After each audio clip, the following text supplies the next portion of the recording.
अस्सलाम वालेकुम प्यारे नाजरीन।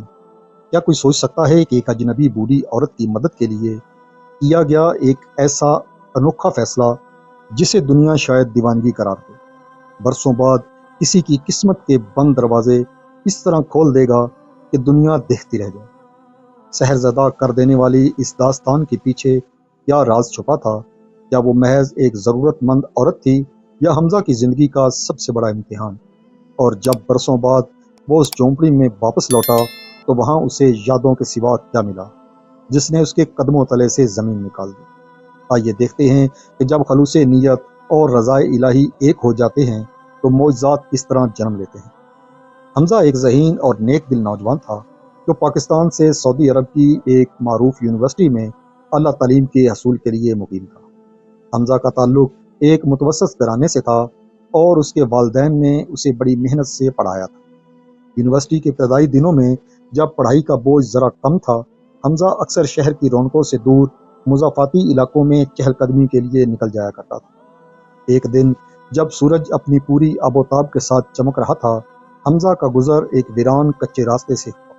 वहाँ उसने एक बूढ़ी खातून को देखा जिनकी कमर झुक चुकी थी और चेहरे की झुर्रियाँ उनके कठिन ज़िंदगी की दास्तान सुना रही।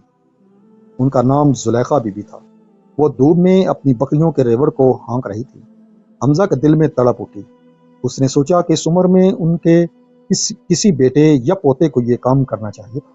वो जुलेखा बीबी के करीब गया और बड़ी मोहब्बत से पूछा, खाला जान, आप इस उम्र में इतनी मुशक्क़त क्यों कर रही हैं?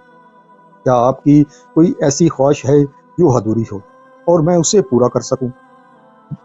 बूढ़ी खातून ने उसे हसरत भरी नज़रों से देखा और ठंडी आह भर कर बोली, बेटा, मेरी ज़िंदगी की बस एक ही तमन्ना है कि मैं मरने से पहले एक बार अल्लाह के घर की ज़ियारत यानी हज कर लूँ। मेरे पास कुछ जमा पूंजी भी है, मगर मेरा कोई महरम नहीं है।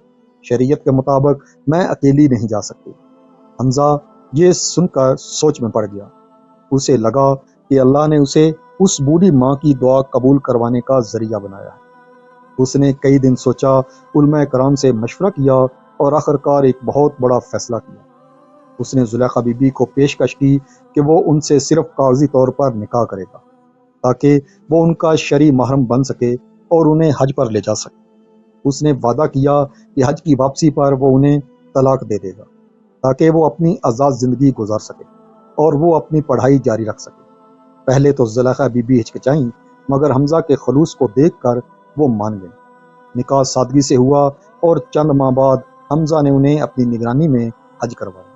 खाना काबा के सामने जब जुलेखा बीबी रो रो कर दुआएं मांग रही थी तो हमजा को एक ऐसी कल्बी तस्कीन मिली जो उसे दुनिया की किसी डिग्री में नहीं मिली।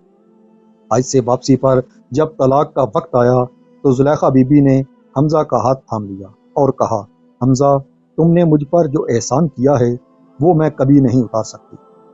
मेरी तुमसे एक आखिरी इल्तिजा है, मुझे तलाक न दो। मैं तुम्हारी ज़िंदगी में कभी बोझ नहीं बनूंगी, न कोई खर्चा मांगूंगी। बस मैं चाहती हूँ कि जब मैं मरूं तो मेरा जनाजा उठाने वाला मेरा महरम शौहर मौजूद हो। तुम अपने शहर चले जाओ, अपना घर बसाओ, मुझे कोई एतराज़ नहीं। हमजा उनके इसरार पर खामोश हो गया और बगैर तलाक दिए वापस अपने हॉस्टल आ गया। कुछ अरसा बाद उसकी तालीम मुकम्मल हुई और वो वापस अपने मुल्क पाकिस्तान लौट आए। वक्त का पहिया घूमता रहा।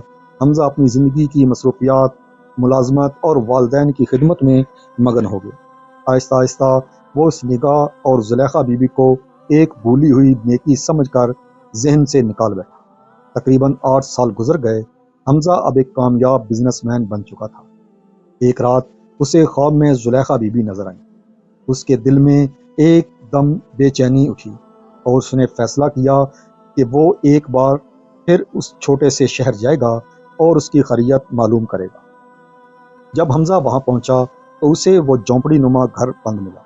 मोहल्ले वालों ने उसे पहचान लिया और बड़े रंजीदा लहजे में बताया कि जुलेखा बीबी का 2 साल कबल इंतकाल हो चुका है। उस वक्त वो बहुत तनहा थी, मगर वो हमेशा उस नौजवान का जिक्र करती थीं जिसने उन्हें हज करवाया था। इलाके की मस्जिद के पेश इमाम हमजा के पास आए और उसे एक पुराना चमड़े का बैग थमाया। उन्होंने कहा, बेटा, जुलेखा बीबी ने मरने से पहले ये वसीयत की थी कि अगर वो नौजवान कभी वापस आए तो उसे ये अमानत दे दे। حمزہ نے کانپتے ہاتھوں سے بیگ کھولا۔ اس میں کچھ پرانے کپڑے اور ایک فائل تھی۔ فائل میں موجود قانونی دستاویزات دیکھ کر حمزہ کی آنکھوں سے آنسو جاری ہوئے۔ وہ دستاویزات ایک بہت بڑے تجارتی رقبے یعنی کمرشل لینڈ کی تھی، جو جدہ کے سب سے قیمتی ساحلی علاقے میں واقع تھی۔ تحریر میں لکھا تھا، میری زندگی میں میرے شوہر کے علاوہ میرا کوئی وارث نہیں تھا۔ میرے چچا نے اپنی ساری جائیداد میرے نام کی تھی، جس کا علم میں نے کسی کو نہیں ہونے دیا، تاکہ لوگ میری دولت کے لیے مجھ سے تعلق نہ رکھیں۔ حمزہ نے بغیر کسی لالچ کے میری خدمت کی، اس لیے آج سے یہ زمین، جس کی مالیت کروڑوں ریال ہے، حمزہ کی ملکیت ہے۔